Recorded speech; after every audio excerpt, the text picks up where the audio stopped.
तज्जयति परम ज्योति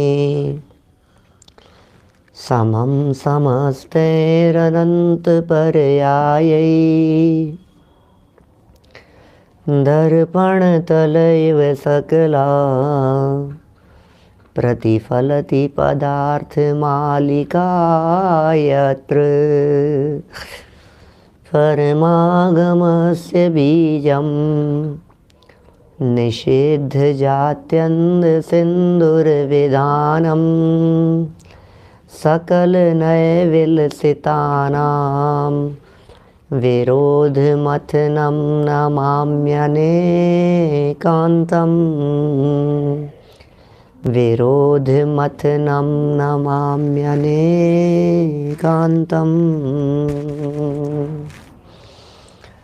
पुरुषार्थ सिद्धि उपाय नामक यह ग्रंथ है। अमृतचंद्राचार्य देव ने एक एक गाथा श्लोक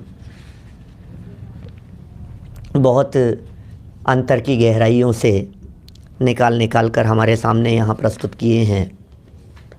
अतिचारों का प्रकरण चल रहा था और अतिचारों का यह प्रकरण 3 अणुव्रतों की अतिचारों तक कल तक हम यहाँ चर्चा कर चुके थे। अहिंसाणुव्रत, सत्याणुव्रत, अचौर्याणुव्रत, इन 3 अणुव्रतों की चर्चा हो चुकी थी और आज यहाँ ब्रह्मचर्य अणुव्रत की चर्चा हम प्रारंभ कर रहे हैं।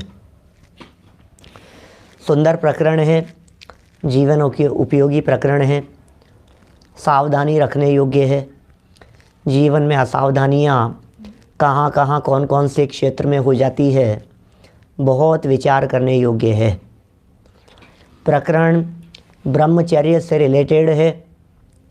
एक बात तो नक्की है कि जब तक यह जीव ब्रह्म में चरण नहीं करेगा, पर से दृष्टि हटाकर अपने स्वरूप में लीन नहीं होगा, उत्कृष्ट ब्रह्मचर्य का पालन नहीं करेगा, तब तक इस जीव को मुक्ति की प्राप्ति नहीं होगी।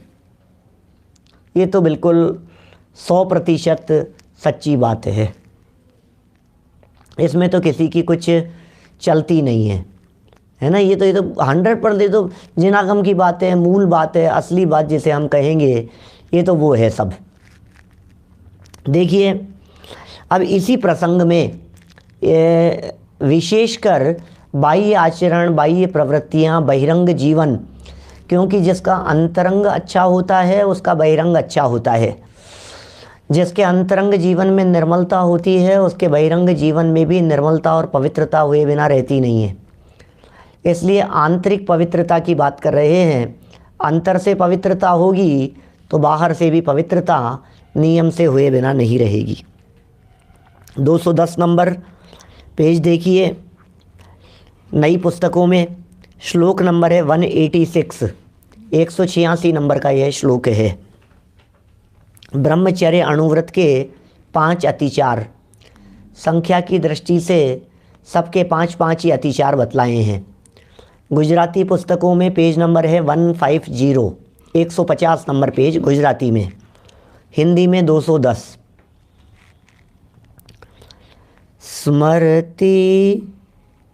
स्मरति व्राभिनिवेशो नंग क्रीडान्य परिणयन करणम अपरिगृहीतेतर्योर्गमने चेत्वरिकयोः पंच। अन्वयार्थ, स्मर तीव्राभिनिवेश है, काम सेवन की अतिशय इच्छा रखना। ओह, ये अतिचार है, ये दोष है। ये ऐसा समझता है, इच्छा को तो दोष समझता ही नहीं है। सच में अपने दिल पर हाथ रख करके सोचना, इच्छा को, भावना को, मन की विकृति को, अपने मन में चलने वाले खोटे भावों संबंधी परिणामों को, उन्हें तो ये बुरा मानता ही नहीं है। जबकि विषय सेवन और विषय सेवन की अभिलाषा, इन दोनों में यहाँ कहना चाहते हैं आचार्य देव, बोले अभिलाषा मूल है, सेवन तो कहाँ मूल है। विषय का सेवन कर पाए या न कर पाए ये हमारे हाथ में नहीं है, वो तो जड़ की क्रिया है। भोग पाएंगे या नहीं भोग पाएंगे ये जड़ की क्रिया है, ये देह की क्रिया है, ये शरीर की क्रिया है ना। भोगने की इच्छा के अनुसार भोग लिया, इसमें साता का उदय है, पुण्य का उदय है। अनेक प्रकार की और भी वेद आदि कर्म प्रकृतियों के उदय, हास्य आदि कर्म प्रकृतियों के उदय, अनेक प्रकार के कर्मों का सहयोग होगा उन सब में। हमारे हाथ में क्या है, भोगना। तो सब कर्म प्रकृतियों की विविध प्रकार की परिस्थितियां जैसी बन जाए तदनुसार भोगने की स्थिति बन जाती है। लेकिन अब कह रहे हैं भोगने की जो इच्छा थी, असली पाप तो वो था। देखो कितनी सुंदर बात कह रहे हैं।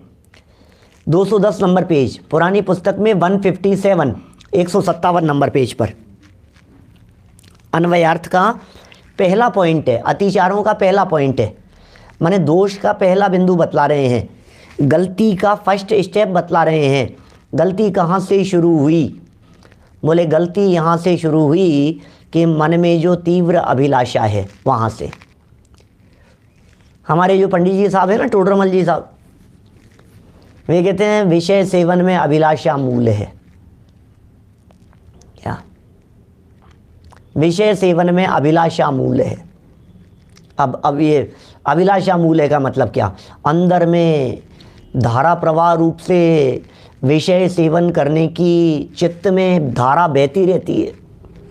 सेवन करूं सेवन करूं सेवन करूं, भोगूं भोगूं भोगूं, कब मौका मिलेगा कब भोगूंगा, ये जो अंदर में एक धारा चल रही है, बोले ये अभिलाषा मूल चीज़ है। वो पकड़ो भाई साहब। इसका मतलब ये अतिचार है। इसका मतलब ज्ञानी व्यक्ति के हृदय में विषयों का सेवन करने की अभिलाषा नहीं वर्तती है। वही दो प्रकार कहूँगा। कौन से दो प्रकार, एक नंबर तो वो कि पंचम गुणस्थानवर्ती जीव के जीवन में विषय सेवन की अभिलाषा होती नहीं है। कदाचित अभिलाषा हो जावे तो वो उसे हेय जानता है, तो उसका गुणस्थान बना रहता है, बराबर। अब दूसरे प्रकार से चलो, इसी को दो तरह से समझा रहा हूँ, ध्यान देना। अब यदि अभिलाषा लगातार बनी रही तो बोले ये अतिचार नहीं रहा, ये अनाचार हो गया। काम सेवन की तीव्र अभिलाषा हुई और उसे खेद खिन्न जाना, उसे हीन जाना, उसे हेय जाना, उसे त्याज्य समझा और त्याज्य और हेय समझकर संभल गए, तो बोले अतिचार लग करके रह गया, गुणस्थान नहीं गिरेगा, बराबर। अब चलो दूसरे प्रकार से, अब जिसके हृदय में ये अभिलाषा तीव्र चल रही है, पांचवें वाला था तो गिर गया, और नीचे वाले जो जीव है ना, उनकी तीव्र अभिलाषा उनका गुणस्थान नहीं चढ़ने देगी। ये है मूल बात। क्योंकि कितने ही साथी हमारे सामने बैठे हुए ये कहेंगे, पंडित जी अपने तो पांचवा है ही नहीं, अपन तो पहले वाले हैं, अपन तो बादशाही गुणस्थान में हैं, अपने काय का चक्कर है, अपने तो कोई चक्कर है ही नहीं। सुनो भैया, गुणस्थान चढ़ नहीं पाएंगे। ये विषय सेवन की तीव्र अभिलाषा ये परिणामों को उत्कृष्ट चढ़ने नहीं देती है, गुणस्थानों को चढ़ने नहीं देती है, जीवन में मोक्ष मार्ग प्रकट होने नहीं देती है। इसलिए अंदर की अभिलाषा को दबाना, रोकना, कंट्रोल करना ये अत्यंत आवश्यक है। ठीक है, देखिए क्या कहा, कहाँ आ गए अपन, इधर अन्वयार्थ का पहला पॉइंट, काम सेवन की अतिशय इच्छा रखना, ये पहला पॉइंट था।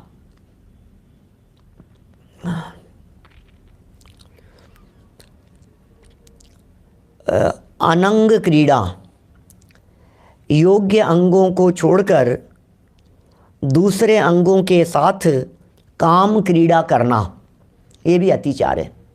इसमें तो इतनी सावधानियों की बातें हैं भाई साहब, कहाँ जितना आप इसमें सावधानी लगा सकें उतना आप लगाइए।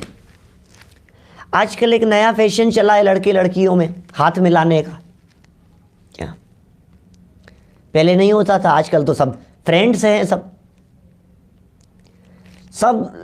लड़कियों के साथ में लड़के को एजुकेशन चलती है, साथ में पढ़ना, साथ में खेलना, गले में हाथ डालना, घूमना, हाथ पकड़ना, ये सब अतिचारों के अंतर्गत कह रहे हैं। हाँ, कितनी सावधानियों की बात कहें।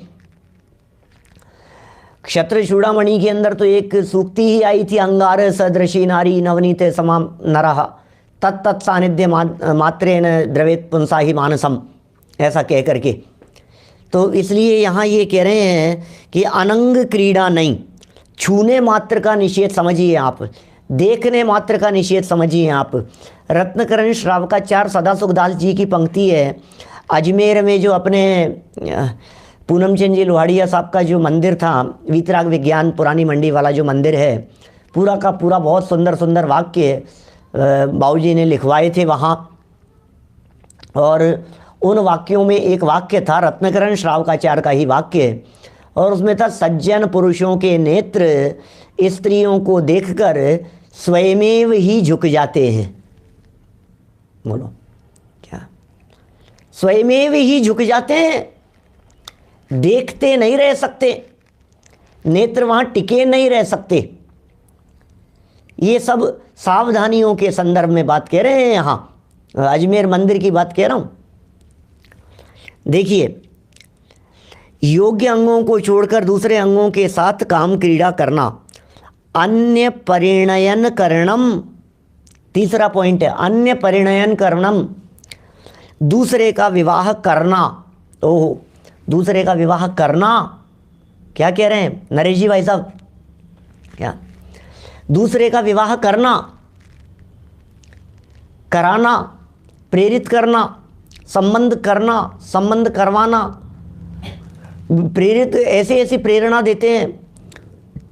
अरे एक ही बच्चा है आपके, दो तो होने चाहिए, अरे है ही नहीं, अरे बच्चे तो होने चाहिए, अरे शादी नहीं की आपने, नहीं नहीं शादी तो करनी चाहिए। आप समझ रहे हैं, ये सब को कह रहे हैं भाई साहब सावधान रहो यार। आप क्या कह रहे हो, आप भोग की प्रेरणा दे रहे हो, आप काम सेवन की प्रेरणा दे रहे हो, आप उसकी अनुमोदना कर रहे हो। देखिए, इसमें भी इतना विवेक रखना कि यह पंचम गुणस्थानवर्ती जीव भी स्वयं के पुत्र पुत्री का विवाह तो कराएगा, क्योंकि वो तो इसकी जिम्मेदारी बनती है। आपके पुत्र हैं, आपकी पुत्री हैं, अपनी संतान है, आप अपनी संतान का विवाह कराएंगे, योग्य वर देखेंगे, योग्य वधू देखेंगे, उनको तलाशेंगे, कोशिश करेंगे, प्रयत्न करेंगे, और सब उसके अंदर इन्वॉल्व होकर के उन सब कार्यों को अपनी जिम्मेदारी समझ करके उसे निभाएगा। लेकिन अब उनकी लड़की की शादी उनके लड़के के साथ में, उनकी लड़के के लिए वो लड़की और इसके लिए ये, भाई साहब सुनो, ये भोग का समर्थन है। पंचम गुणस्थानवर्ती जीव यदि कदाचित किसी के संबंध में ऐसा संबंध बताता है तो वो अतिचार की श्रेणी में चला जाता है। आज के समय में संबंधों का संबंध कितना खतरनाक है। संबंधों के संबंध में क्या कहें भाई साहब, प्रमोद जी भाई साहब, संबंधों के बारे में क्या कहें। घर घर की कहानियाँ बड़ी विचित्र हैं। बात बात में मनमुटाव हो जाते हैं, बात बात में झगड़े हो जाते हैं, समाई नहीं रहती है। आजकल वो धैर्य तो रहा ही कहाँ है जैसा पहले हुआ करता था। दादा तो बताते हैं कि नहीं देखने के बावजूद भी हमारी तो 60 साल से चल रही है, 70 साल से चल रही है। दादा तो ऐसी बात कहते हैं। और इनको बहुत लव मैरिज करता है, देखता है, खोजता है, कई बार डेटिंग करता है। मैं तो डेटिंग नहीं समझता था, शादी तक तो मुझे पता नहीं था डेट क्या होता है। डेट पर जाते, बोलो ये घूमता है, ये नहीं हम 2-4 बार जब तक साथ में घूमेंगे फिरेंगे नहीं, तब तक तो हम कैसे समझेंगे, एक दूसरे को समझना तो पड़ेगा हमारे को। और फिर वो कितने समय तक चलती है। 5-5, 10-10 बार घूम करके आने के बावजूद भी 10 महीने 10 साल तो बहुत बड़ी बात कह दी मैंने, निभाना बड़ा कठिन होता है। तो ऐसे समय में फिर कराने वाले को दोषारोपण करते हैं, उन्होंने ऐसा किया, इन्होंने ऐसा किया, इन्होंने ऐसा नहीं बतलाया। अरे भैया, इन सब संबंधों के चक्करों में बड़ा खतरा है, देखो भाई, आप अभी उस भूमिका में नहीं हैं और आपके कोई निकट संबंधी दिखाई देते हैं, आप उनका सहयोग करने के लिए कोई संबंध बता भी सकते हैं, उसमें कोई निषेध नहीं कर रहे हैं। यहाँ प्री वेडिंग की तो हालत ही बहुत ख़राब है, उसको उनकी तो क्या कहें। प्री वेडिंग की बात करो, चाहे ये लेडी संगीत के नाम पर कोरियोग्राफी की बात करो, हैं जितना ये सब चल रहे हैं, नाच गान चल रहे हैं, सब कहाँ कहाँ तक बात कहें। कपड़ों की बात करो, ड्रेसअप की बात करो, ये सब चीज़ें इसी के अंतर्गत आएंगी, ब्रह्मचर्य अणुव्रत के अतिचार के अंतर्गत ही लगाना उन सब चीज़ों को। जिनका पहनावा बराबर नहीं है, जिनके वस्त्रों का ठिकाना नहीं है, जिनके पहनावे में, ओढ़ने पहनने में, मैं आपको बतलाऊं, डिट्रॉइट की घटना बतलाता हूँ। मैं फ़ोटो खींच करके लाया था, डिट्रॉइट की बात कर रहा हूँ मैं। डिट्रॉइट में हमारा शिविर था, वहाँ जैन अध्यात्म अकेडमी ऑफ नॉर्थ अमेरिका का शिविर। वहाँ मंदिर के दरवाजे पर उन्होंने, हिंदुस्तान के बाहर ऐसी जगह पर भी उन्होंने ऐसा पोस्टर लगा रखा था कि इस तरह के वस्त्र पहन करके मंदिर में प्रवेश वर्जित है। आप शॉर्ट्स पहन करके मंदिर में दर्शन करने के लिए नहीं जा सकते हो। फ़ोटो खींच करके लाया मैंने, यहाँ प्रचारित भी किया था उस समय, मतलब काफ़ी साल पुरानी बात हो गई, 5-7 साल पुरानी बात है। माने वो वेस्टर्न कंट्रीज़ वाले लोग भी, पाश्चात्य देशों वाले लोग भी इस चीज़ के लिए प्रयत्नशील हैं। मंदिर सभ्य कपड़ों में जाएं, सभ्यता का ध्यान रखें। हमारी संस्कृति, हमारी सभ्यता क्या है, उसके बारे में थोड़ा बहुत तो विचार विवेक होना ही चाहिए। हम यदि कंट्रोल नहीं रखेंगे तो दूसरे लोग तो बैठे ही इसी चीज़ के लिए हैं भाई साहब, हैं। कितना सावधानी रखने की ज़रूरत है। अपनी निगाहें साफ हो और अपना पहनावा, ओढ़ना, ये सब भी जो हैं ये बराबर व्यवस्थित होना चाहिए। कमल जी भाई साहब, न्यू जर्सी में भी लगा है ऐसा? न्यू जर्सी में भी लगा हुआ होगा, बोलो। तो बहुत कितनी बातें, मैं तो यहाँ ज़्यादा, अब ये तो अपने विषय नहीं है ना। अभी तो ब्रह्मचारी समुद्र प्रकाश जी जैसे हो की बात यदि देखो तो वो तो 10-10 प्रवचन करेंगे इन विषयों के ऊपर, करते भी हैं, किए भी हैं उन लोगों ने। ब्रह्मचर्य की प्रेरणा, ब्रह्मचर्य संबंधी निर्देश, ब्रह्मचर्य संबंधी सावधानियाँ हैं। हमारे ब्रह्मचारी कल्पना बहन वगैरह हैं, उन लोगों से यदि आप बात करो, वो तो इतनी सावधानियाँ रखते हैं कि जैसे मान लीजिए मैं इस कुर्सी से बैठ करके उठा तो वो उस कुर्सी पर बैठेंगे नहीं, इतनी सावधानी रखते हैं।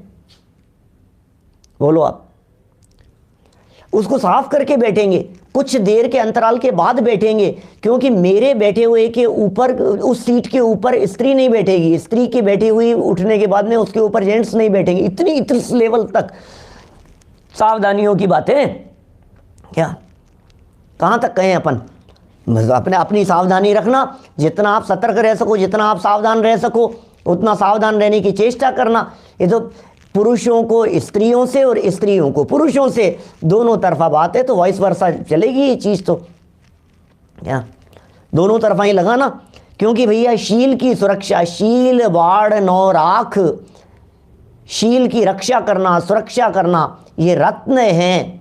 रत्नों की जिस तरह से सुरक्षा की जाती है, उस तरह से शील की सुरक्षा करना प्रत्येक साधर्मी का, प्रत्येक आत्मार्थी का, स्वयं का, अपने आप का जिम्मेदारी है। समझिए आप, व्यक्तिगत जिम्मेदारी है हमारी, हम सुरक्षा करें।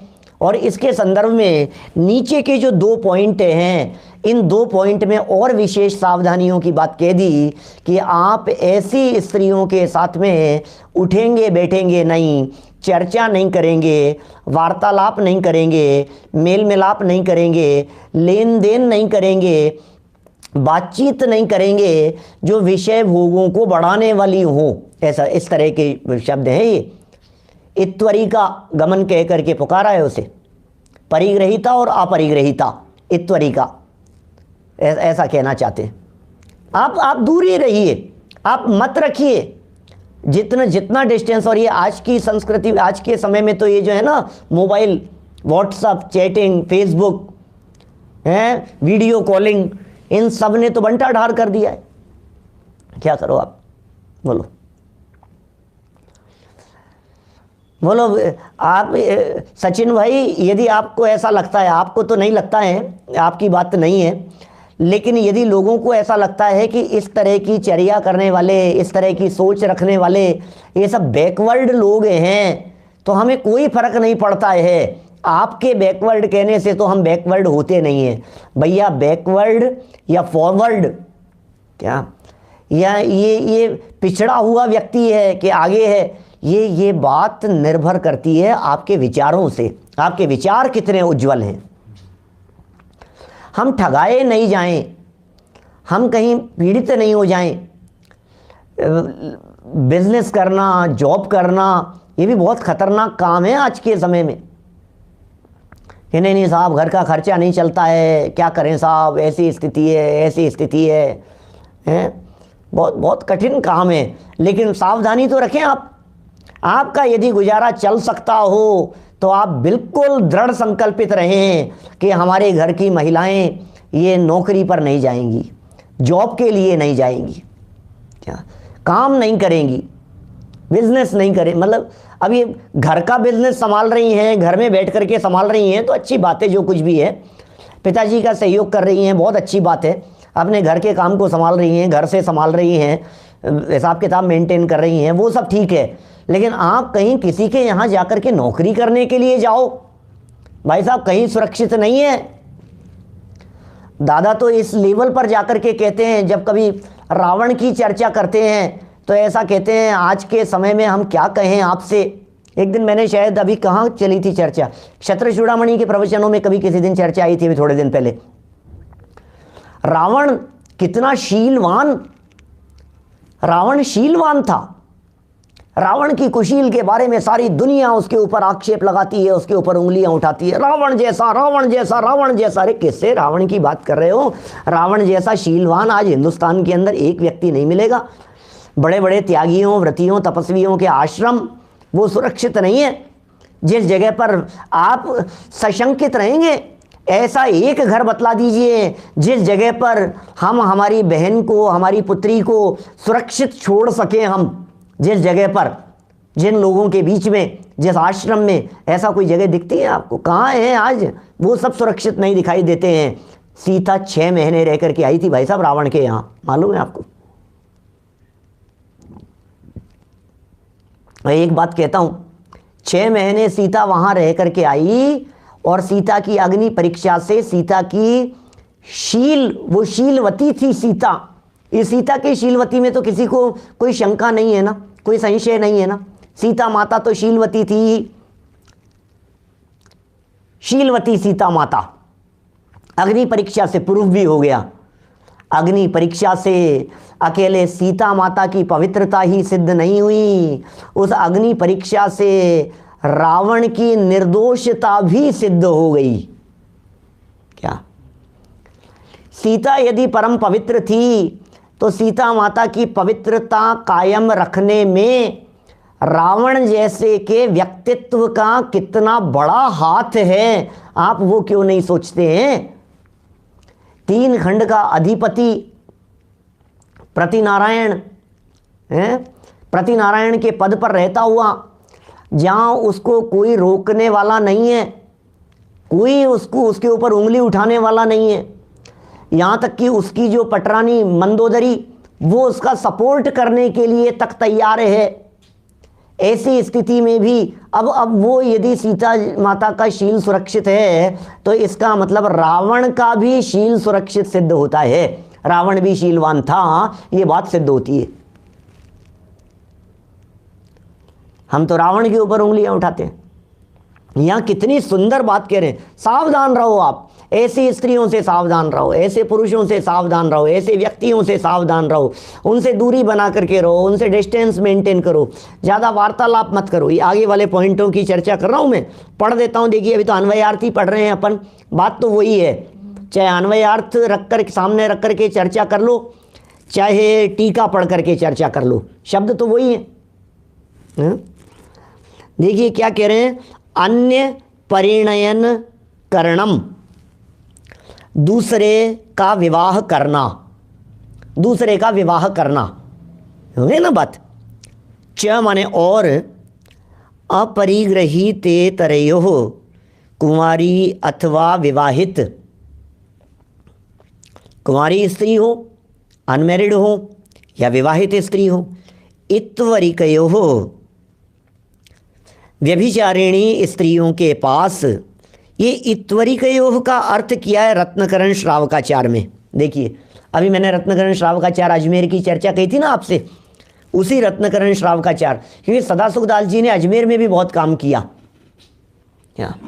जिस मंदिर का मैंने आपको हवाला दिया वो मंदिर उन्हीं के याद में, स्मृति में बनाया, और अजमेर ट्रस्ट के माध्यम से रत्नकरण श्रावकाचार इसलिए प्रकाशित किया गया सदासुखदास जी का, सदासुख ग्रंथमाला वहाँ से चलाई गई। देखिए क्या कहते हैं, नीचे फुटनोट में पढ़ रहा हूँ, रत्नकरण श्रावकाचार गाथा 60 में इत्वरिका गमन का अर्थ ऐसा किया है। इत्वरिका माने जो व्यभिचारिणी स्त्री, व्यभिचारिणी है, स्त्री है, पुरुष भी हो सकते हैं, है ना। स्त्री की चर्चा समझो, स्त्री मतलब काम विकार का भाव, जो विकार से युक्त हैं, उस व्यक्तित्व की चर्चा चल रही है। उसके घर जाना अथवा उसे अपने घर बुलाना, उसके घर नहीं जाना, उसे अपने घर बुलाना। इतना ही नहीं, देखो आगे स्टेप कितना गजब की बात कहते हैं, धनादिक का लेन देन रखना। बोलो, पैसे का लेन देन भी नहीं, व्यापारिक संबंध भी नहीं, संबंध बनाना ही नहीं, पता नहीं कौन से समय आप अटक जाएंगे, फंस जाएंगे, फंसा लिए जाएंगे। इतना सावधान रहने की ज़रूरत है। लेन देन भी नहीं, पैसे का लेन देन भी नहीं, व्यापार भी नहीं, हिसाब किताब भी नहीं, चेंज लेने के लिए भी वहाँ जाना नहीं, 2000 का नोट था तो, परस्पर वार्ता करना नहीं, ये सब निषेध लगाना यहाँ, क्योंकि ये तो अतिचार है ना। अतिचार माने दोष, दोषों की चर्चा चल रही है, ये तो विकृतियों की चर्चा चल रही है, और इन विकृतियों में सावधानी। सावधानी क्या है कि ऐसा नहीं करना, ये सावधानी है। परस्पर वार्ता करना, श्रृंगार देखना, ये इत्वरिका गमन नाम के अतिचार हैं।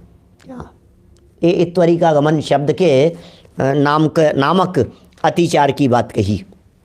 5 में से 1, वापस आ जाइए ऊपर जहाँ पढ़ रहे थे। व्यभिचारिणी स्त्रियों के पास गमने माने जाना, लेन देन आदि का व्यवहार करना, वही सब बातें आ गई। एते ब्रह्मव्रतस्य, ये ब्रह्मचर्य व्रत के 5 माने 5 अतिचार हैं। टीका पढ़ ले में, देखो क्या कहना चाहते हैं। स्मर तीव्राभिनिवेश है, अनंग क्रीड़ा अन्य परिणयन करणम, इत्वरिकयोः अपरिग्रहीता गमनम च, इत्वरिका परिग्रहीता गमनम च इति 5 अतिचाराः ब्रह्मचर्याणुव्रतस्य सन्ति। नंबर 1, पहले नंबर का पॉइंट, काम भोग विषय, काम भोग विषय सेवन करने की अत्यंत लालसा रखना। अब ये काम भोग विषय सेवन करने के विषय तो हैं 5 इंद्रियों के विषय, और काम और भोग शब्द का अर्थ करते हुए 4थी गाथा में प्रयोग किया ना, है सर्व सुध परिचित अनुभूत भोग बंधन की कथा, पर से पृथक एकत्व की उपलब्धि केवल सुलभ नाम। काम भोग बंधन की कथा, ओहो बहुत सुलभ है। अनादि काल से ये जीव काम भोग बंधन की कथाओं में ही रचा पचा है, उलझा है। सीख बिना नर सीख रहे विषयादिक भोगन की सुधराई। क्या कहें, सारे जगत में बिना सिखाए हुए ही लोग सीख रहे हैं, पंचेंद्रिय विषय भोगों को सीख रहे हैं, भोग भोगना सीख रहे हैं बिना सिखाए। ये अनादिकालीन संस्कार हैं, मैथुन संज्ञा है ना, यह अनादिकालीन है। सबके आहार भय मैथुन परिग्रह, ये चारों संज्ञाएं पाई जाती है, सब जीवों के पाई जाती है ये संज्ञाएं। आहार भय मैथुन परिग्रह संज्ञा, चारों प्रकार की संज्ञाएं पाई जा रही है, मैथुन संज्ञा पाई जा रही है। भोग भोगना किसको सिखाता है, कौन सिखाता है, और उस पर भी विशेष रस काव्य रच दिए जावे हैं, उस पर विशेष वीडियो बना दिए जावे हैं, फोटोएं प्रदर्शित की जावे, टीवियों पर दिखाए जावे हैं, वीडियो बना करके दिखाए जावे। तो फिर तो कहना ही क्या ऐसे दुष्ट चित्त और धूर्त लोगों का, सबका निषेध कर रहे हैं यहाँ पर। काम और भोग शब्द का जो प्रयोग कुंद कुंदाचार्य देव ने चौथी गाथा में किया था, भैया एकत्व विभक्त आत्म तत्व की चर्चा तुमने आज तक कभी सुनी नहीं, कभी परिचय में नहीं आई, कभी अनुभव में नहीं आई, उस आत्म तत्व की चर्चा को जाना ही नहीं। भोग का रस इतना दिलो दिमाग पर हावी हो गया कि आत्मा के रस को पहचाना नहीं। इस देह देवालय में विराजमान देह तक के आनंद तक को तो आनंद समझा, लेकिन देह से भिन्न आत्म तत्व के आनंद को नहीं पहचाना। अंदर में आत्मा का आनंद, अंदर में चैतन्य का रस, अंदर में स्वभाव के जो पकड़ है, उसकी जो दृष्टि करने पर जो आनंद के झरने झरते हैं, गायक प्रभु परमात्मा का अवलंबन लेने पर उसे कभी नहीं देखा। वो कौन सा आनंद है जिस आनंद के भरोसे वे मुनिराज छोड़ करके वन में चले जाते हैं? वो क्या मिल गया है उन्हें? ऐसी क्या चीज़ मिल गई है जिसके भरोसे उन्हें रोटी नहीं चाहिए, जिसके भरोसे उन्हें कपड़े नहीं चाहिए, घर गृहस्थी नहीं चाहिए, संपदा नहीं चाहिए, वैभव नहीं चाहिए, हैं भाई, भोग सामग्री नहीं चाहिए? ऐसा क्या मिल गया है उन मुनिराजों को कि आपको पता नहीं है भैया? उसका रस कुछ अलग प्रकार का है। वो रस अनंत भगवान भोगते हैं, वो रस सिद्ध भगवान भोगते हैं। विषयों में वो रस है ही नहीं। विषय तो जड़ हैं, विषय जनित आनंद तो भ्रम है, भ्रम जनित आनंद है। इसलिए विषयों की तृष्णा को छोड़ संयम की साधना में चल पड़ने मी कुमार। विषयों की, विषय काम भोग बंधन, काम भोग। और जयसेन महाराज ने इस चौथी गाथा की टीका करते हुए काम और भोग, काम शब्द में स्पर्शन और रसना इंद्रिय को शामिल किया, इनके विषय को, और भोग में घ्राण चक्षु और कर्णेंद्रिय के विषयों को शामिल किया। इस तरह से काम भोग शब्द में पांचों इंद्रियों के विषयों को शामिल कर लिया गया। ये कह रहे हैं काम भोग विषय सेवन करने की अत्यंत लालसा रखना, लालसा रखना। अरे क्षणिक होना चाहिए परिणाम, क्षणिक परिणाम ज्ञानियों को भी कदाचित आ जाता है, स्वदार संतोष होता है। पंचम गुणस्थान वर्ती व्यक्ति अपनी पत्नी के साथ में रहे, पंचम गुणस्थान वर्ती ब्रह्मचर्य अणुव्रती की बात कर रहे हैं। ब्रह्मचर्य अणुव्रत और ब्रह्मचर्य नाम की प्रतिमा, सातवीं प्रतिमा है ब्रह्मचर्य प्रतिमा, और दूसरी प्रतिमा है व्रत प्रतिमा, उसमें है ब्रह्मचर्य अणुव्रत। क्या फर्क है दोनों? ब्रह्मचर्य अणुव्रत, ब्रह्मचर्य प्रतिमा, और फिर आगे चल करके मुनि भूमिका में आएगा ब्रह्मचर्य महाव्रत। स्टेप हो गए तीन अलग अलग। अब ब्रह्मचर्य महाव्रत को तो अलग कर दो, महाव्रत तो मुनिराजों के लेवल पर हो गई है, 18,000 शील का पालन करेंगे हैं, उनके दोष नहीं होंगे, ये नहीं होंगे, सब बहुत उत्कृष्ट रीति से पालन होंगे। वो तो 7 हाथ दूर रहेंगे स्त्रियों से, आहार चर्या को छोड़कर। ये तो ब्रह्मचर्य महाव्रतियों की चर्चा हो गई। फिर अब हो गई गृहस्थों के लेवल पर 2 स्तर हो गए। एक हो गया ब्रह्मचर्य अणुव्रत जो दूसरी प्रतिमा में है, एक हो गया ब्रह्मचर्य प्रतिमा जो 7वीं प्रतिमा का नाम है, 7वीं प्रतिमा का नाम। अब इन दोनों की चर्चा करो तो बोले ब्रह्मचर्य अणुव्रती व्यक्ति स्वदार संतोष वाला है। क्या? अपनी पत्नी में संतुष्ट है, अपनी पत्नी सिवाय अन्य किसी भी स्त्री के साथ में काम भोग बंधन की चर्चा को नहीं करता है। भोग तो भोगता ही नहीं है अन्य स्त्रियों के साथ में। यहाँ तो अनंग क्रीड़ा के निषेध करने की जो बात कही, जो भी अपन ने पढ़ी है, अगला पॉइंट 2 नंबर पॉइंट देखिए क्या कह रहे हैं। जो विषय सेवन करने के अंग योनि लिंग हैं उन्हें छोड़कर मुख नाभि स्तन आदि अनंगों में रमण करना।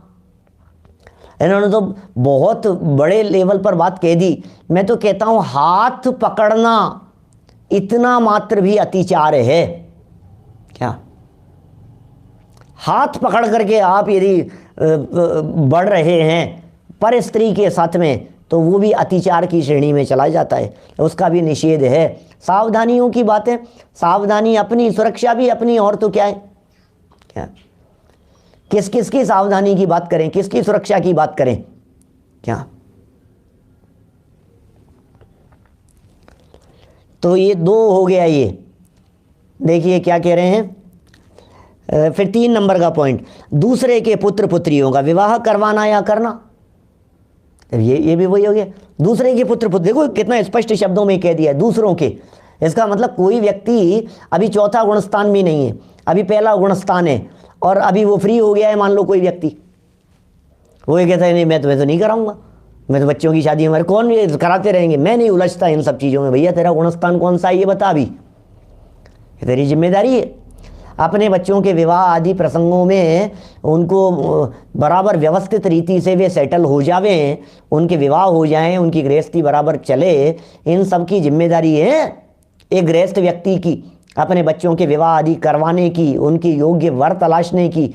यदि ये जिम्मेदारी नहीं होती तो ऋषभ देव के माता पिता ऋषभ देव के लिए इतने चिंतित नहीं होते। बोलो, ये सब उपदेश दिए गए हैं। और वहाँ तो वो जो जब दादा सुनाते हैं, आदि पुराण को बेस बना करके कहते हैं, पंच कल्याणकों के अंदर कहते हैं ये बात, जब ऋषभ देव स्वामी के प्रसंग की चर्चा चलती है, माता पिता ने तो ऐसी योजना बनाई, और बच्चे के बारे बच्चे से बात करेंगे तो कैसे बात करेंगे कि बेटा धर्म 2 तरह के हैं, एक गृहस्थ धर्म और एक मुनि धर्म। क्या? क्योंकि बोले धर्म की शैली में बात करेंगे ना तो ऋषभ देव तैयार हो जाएंगे, क्योंकि बहुत धर्मात्मा है ना, पता नहीं शादी करेगा कि नहीं करेगा, ये चले जाएगा तो क्या होगा, विवाह नहीं करेगा तो क्या होगा है? तो इसलिए क्या करें, बोले उसको ये समझाओ कि घर गृहस्थी में शादी करना ये भी धर्म है। उनके माता पिता ने समझाने की चेष्टा की, गृहस्थ धर्म कह करके। जैन समाज में सामूहिक विवाह वगैरह आयोजन वगैरह होते हैं, ठीक है, सामाजिक कार्यक्रम है, आयोजन है, हम उसका निषेध थोड़ी ना कर रहे हैं। यथासंभव जो जैसा हो सो करे, योग्य रीति से। देखो धर्म पत्नी है, धर्म मार्ग में लगाने की बात है भाई साहब, स्वदार संतोष की बात कह रहे हैं। पत्नी, पत्नी शब्द के बहुत तरह के अर्थ किए हैं शास्त्रों में, रत्नकरण श्रावकाचार्य में ही कई तरह से उसके अर्थ बतला करके चर्चा की है। मैं भी उन नेगेटिव अर्थों की बात नहीं करूंगा, मैं तो यहाँ पॉजिटिव अर्थ में बात कर रहा हूँ धर्म जी भाई साहब।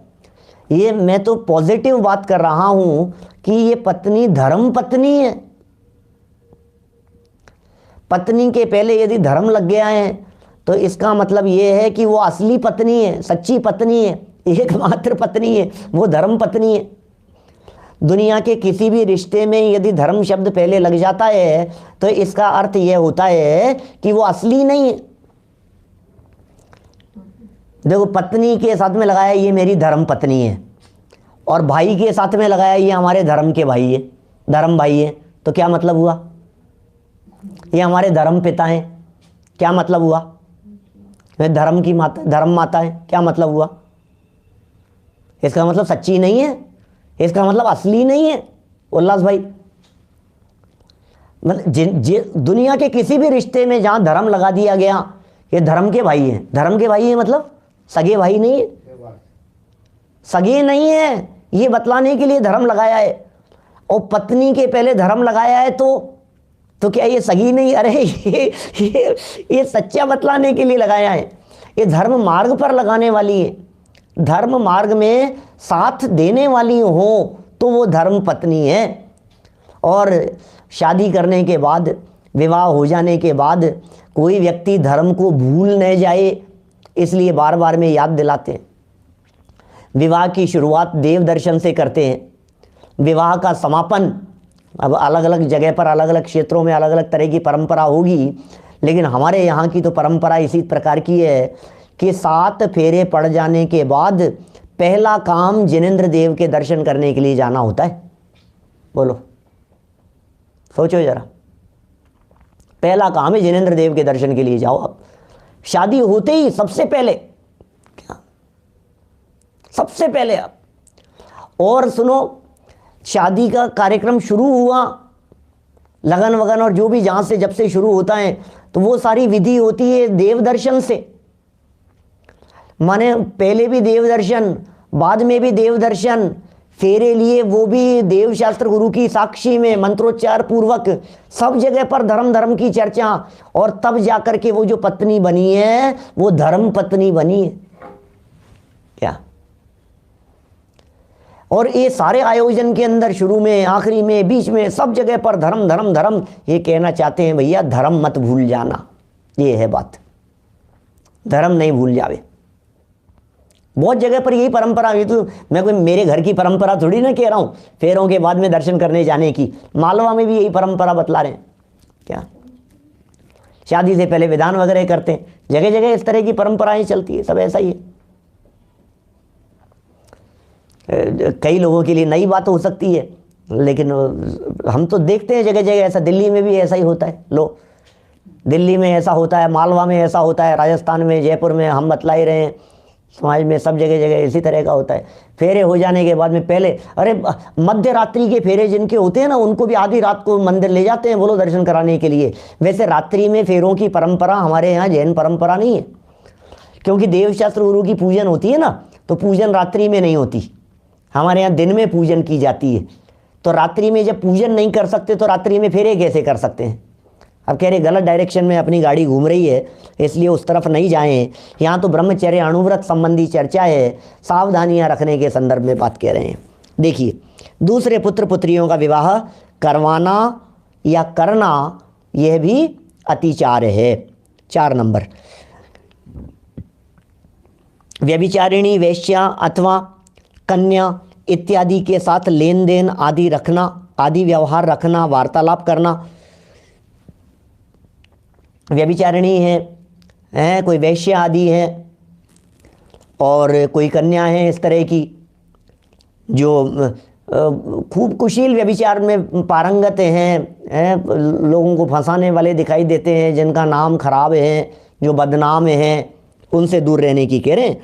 इत्यादि के साथ लेन देन आदि का व्यवहार कर, लेन देन का व्यवहार रखना, वही रत्नकरण श्रावकाचार्य वाली बात आ गई है। वार्तालाप करना, रूप श्रृंगार आदि देखना भी नहीं, निगाह नहीं डालना, ऐसा कह रहे हैं। दूरी बना करके चलना, जितना दूरी बना करके चलो, दूर रहो आप, मत बात करो, मत कीजिए आप।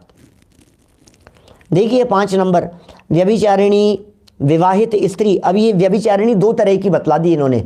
एक तो व्यभिचारिणी हो गई वेश्या, या एक वो हो गई जिन्होंने विवाह नहीं किया है, ठीक है ना। फिर दूसरा हो गया विवाहिता स्त्री है, शादीशुदा हैं, लेकिन अपने पति को छोड़ करके वो कुशील सेवन करती हैं। तो ये ऐसे विवाहित स्त्री के साथ भी इसी प्रकार व्यवहार करना, ये ब्रह्मचर्याणुव्रत के 5 अतिचार हैं। अतिचार है माने ये पाप हैं, अतिचार है माने ये दोष हैं, अतिचार माने ये सावधानी रखने योग्य स्थान है। अतिचार माने ऐसा कहीं होने की संभावना हो तो बी अलर्ट। ये कब ऐसा होने की संभावनाएं दिखती हैं, जब आत्मा का रस थोड़ा सा मंद पड़ जाता है तो पर का रस हावी हो जाता है। और इसके संबंध में यदि विशेष सावधानियां यदि आपको देखनी हो तो इसकी जो भावनाओं की चर्चा की थी, स्त्री राग कथा श्रवण, तन मनोहरांग निरीक्षण, पूर्वरतानुस्मरण, वृश्येष्ठ रस, स्व शरीर संस्कार त्यागा, 5। अपने शरीर का संस्कार भी मत करना, ज़्यादा सजना संवरना नहीं, ज़्यादा सुंदर दिखने की कोशिश मत करना। क्या, किसके लिए सजना है, किसके लिए संवरना है, किसको दिखाना है, किसे अट्रैक्ट करना है, ये तो बतलाइए आप। सज करके, संवर करके, दिखा करके, मेकअप करके दूसरे लोगों को तो आपदा को तो आप आमंत्रित कर रहे हैं। छोटे छोटे कपड़े पहन करके है, ये प्री वेडिंग वगैरह की सबकी चर्चा में कर चुका हूँ, थोड़ा कहा है, बहुत समझ लेना, आप लोग सब समझदार लोग हैं, ज़्यादा कहने की ज़रूरत नहीं है। ये सब त्यागी व्रती लोगों के कहने के विषय हैं, वे लोग तो बहुत कहते हैं, जितना हम कह सकते हैं उतना हम भी कहते हैं, जहाँ प्रसंग बनता है वहाँ कहने से चूकते भी नहीं हैं। लेकिन ये सारे के सारे प्रसंग एकमात्र ये प्रदर्शित करते हैं कि भैया आप सावधान रहो, आप सतर्क रहो, बस अंदर का आनंद लो, स्वभाव का आनंद लो, अपने गायक भगवान आत्मा को देखो, अतीन्द्रिय आनंद रस को चखो। अंदर के आनंद रस को चखोगे, बाहर के रस सब फीके पड़ जाएंगे। अरे देखने लायक जगत में है क्या, किसको देखें अपन, कौन देखें, किसे देखें। जहाँ देखो गंदगी गंदगी दिखाई देती है। सारे जगत में दुनिया भर में गंदगी है, कोई बात नहीं, हमने अपनी निगाह को साफ कर लिया, हमने हमारे नेत्र पवित्र कर लिए, हमने हमारी दृष्टि को निर्मल कर लिया, हमने तत्वज्ञान के अवलंबन से, हमने वस्तु स्वभाव के अवलंबन से, हमने अपने गायक भगवान आत्मा के अवलंबन से अपने आप को निर्मल और पवित्र बना लिया। ये स्वयं की सुरक्षा की बात है, सेल्फ सुरक्षा की बात है भाई साहब। दुनिया में तो चारों तरफ गंदगी है, सुरक्षा आपके हाथ में है, सुरक्षा अपने हाथ में है, सुरक्षा हमारे हाथ में है। हम कितने सुरक्षित रह सकते हैं, ये सब तत्वज्ञान जितना जितना बढ़ता चला जाएगा, जितना जितना जीवन में उतरता चला जाएगा, जितनी जितनी अंदर अपने स्वभाव की महिमा आती चली जाएगी, उतना उतना पालन होता चला जाएगा। इसलिए स्वभाव दृष्टि ही एकमात्र उपाय है। हम सभी ऐसी स्वभाव दृष्टि पूर्वक अपनी भूमिका में रहते हुए उत्तम से उत्तम रीति से इन सब बातों का पालन करने का प्रयत्न करें। इसी भावना से मैं बात को यहीं विराम दे रहा हूँ। स्वयं संभलें, अपने परिवार को संभालें, अपने बच्चों को संभालें, डांट करके नहीं, प्यार से समझा करके, शिक्षा देते हुए, उपदेश देते हुए अपने घर की बच्चियों को, अपनी बहुओं को, अपने लोगों को, अपने साथियों को, सब लोगों को जहाँ आप देखो प्यार से समझाओ। लोग समझेंगे, हम सुधरेंगे, हमारा परिवार सुधरेगा, हमारा समाज सुधरेगा, हमारी संस्कृति सुधरेगी, सब कुछ जितना संभव हो सकेगा सब सुधरेंगे। तो अपना तो 2 कदम हैं अपनी दृष्टि से, जो अपन बढ़ाएंगे तो सब बढ़ता चला जाएगा। तो ये सब बातें हमने कही है। कल परिग्रह परिमाण के संदर्भ में कुछ विशेष चर्चा आपके बीच में करेंगे। अभी की बात को यहीं विराम देते हैं, ठीक है ना। ज़्यादा जोश में और तेज़ी में बोल नहीं पाता हूँ, अभी इतना स्वस्थ नहीं हूँ कि मैं बहुत उत्साह तो बहुत आता है मुझे, जोश तो बहुत रहता है कि मैं बहुत, लेकिन वो अभी धीरे धीरे ही चल रहा है।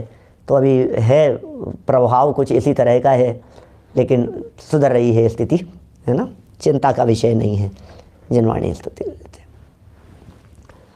निज निधि निज में बताई, यह अनंत उपकार है, उसके लिए जिन वाणी माँ को वंदना शत बार है, वंदना शत बार है।